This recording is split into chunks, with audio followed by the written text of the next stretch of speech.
The search for missing Malaysia Airlines flight MH370 is the most challenging ever seen. The man responsible for coordinating the search from Australia says. Air Chief Marshal Angus Houston also said that the search for the plane could take weeks. The plane disappeared on 8 March as it was travelling from Kuala Lumpur to Beijing. It was carrying 239 people. Search teams are scouring the southern Indian Ocean for signs of the plane.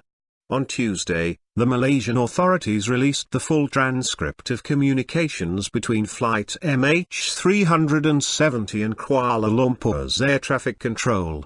They said there was no indication of anything abnormal in the transcript. Speaking on Tuesday, ACM Houston, who is heading a new Joint Agency Co-ordination Centre, JACC, managing the search, said the task was very complex because the teams had no hard information to work from. Search efforts would take time, he said. It's not something that will necessarily be resolved in the next 2 weeks, for example.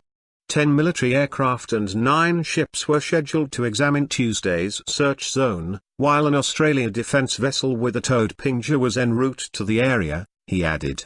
ACM Houston explained that they had no information on how high the plane had flown once it disappeared off radar, the BBC's Jonah Fisher in Perth reports.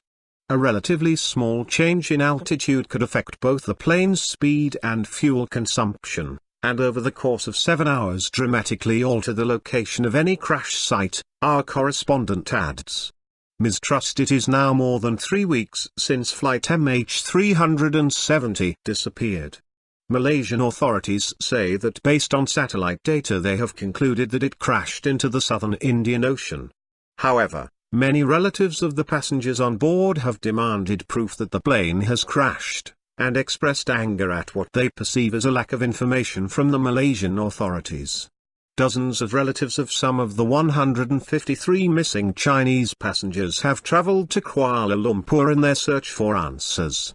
Late on Monday, Malaysian officials issued a new version of the last communication between air traffic control and the plane's cockpit. In a statement, authorities said the last words received by ground controllers were "Good night Malaysian 370. They had previously said that the last words from the plane were "All right, good night." It is not clear why the official account has changed.